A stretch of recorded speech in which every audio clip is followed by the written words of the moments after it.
There's a lot of different aspects dealing with criminal justice, as we can see by the folks at the table.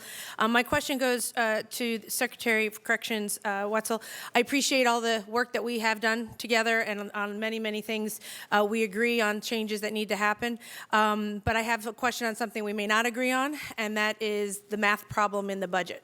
And so I just want to add some clarifying questions. When we've talked about, and one of the things that you're proud of with the department as a whole is reduction safely of prisoners, and the reduction in those numbers. Obviously, in the last 2 years, according to the budget documents, you've gone down the most significant one-year reductions in those that are housed.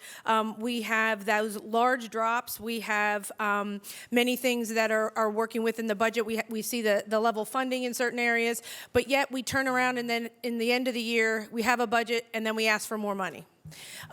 So to me, that math problem doesn't add up. If we know we have costs, they should be in the budget, and we should be able to adjust to the fact that we need X amount of dollars in order to make our corrections department work. The most recent supplemental, $90 million, 75-15 split with health care costs. Can you answer the question as to the fact of, and from what I understand, having heard other testimonies, that many things are not even included, not only this 90 supplemental that was asked for, but we don't even have the contract information in here. That is up. So we have all of these unknowns, but we're touting the fact that we're going down in costs for our corrections. That math problem doesn't add up. Yep, and I'll tee it up, and then Chris will get into details on the supplemental request. But to your point, especially about the contract, in my 9 years, every time there's a contract negotiation, the raise is not put in there. And that's consistent over both the Corbett administration and the Wolf administration. The purported reason is that they don't want to influence, and in our case, we're talking about binding arbitration. And I recognize it, right, it's a negotiation, yeah. So that number is never put in there, and frankly, 31 million of this is reflective of the PSCOA contract from 17-18 that was carried over. So I'm going to ask Chris Ottman to go over specifically the supplemental, but 100%.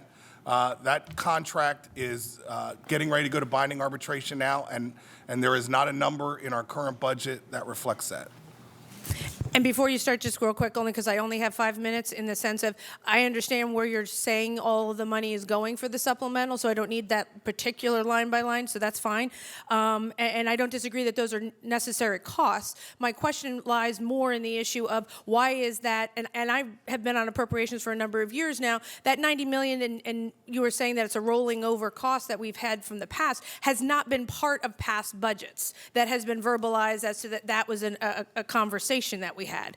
And then we see a supplemental come in. Again, it's a matter of, when we have a budget that's put in front of us, what's the bottom line? That should be the bottom line as to what the costs will be. Supplemental, I recognize some things come up, but the explanation I'm understanding is that this is something that's been happening for a number of years. Why hasn't that been in the budget before? Well, it actually was in last year's budget, and then the budget that came out didn't have that money in it. So all that was in last year's budget proposal that we testified to last year. So the 90 million that you had asked for in supplemental in December? Yes. Okay, so, and that's just a little frustrating in the sense that obviously we don't have the money to spend, so we kind of find a way around it by coming back in the back door in December. And right now, when we go to the taxpayers and we're saying this is the money that we need to spend, then we have a supplemental and all of a sudden say, well, we need more. We didn't get it, what we wanted in the budget negotiations, so we're going to come back in and get a supplemental and without as much public observation. Is that, I mean, do we have that plan to come in for another supplemental in this coming up December then? Is there an estimate? That's never our plan. Well, that's valid. I get that. Yeah, right.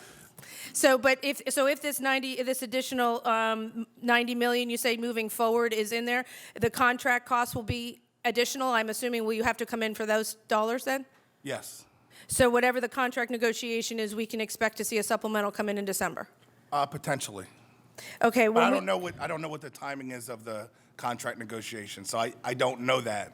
But whatever is decided is not in the budget and therefore will need to be supplemented. Correct, assuming that there's money encumbered by the contract in this year's budget, if that happens. Okay, so the ability for us to take a look at the contracts and the prison population reducing, have we seen cost efficiencies from the new prison with Phoenix? I assume there could be some, because they're up to date, they're more technology. Have there been more efficiencies dealing with a new prison? Yes, comparing Phoenix to Graterford, absolutely. And what is those?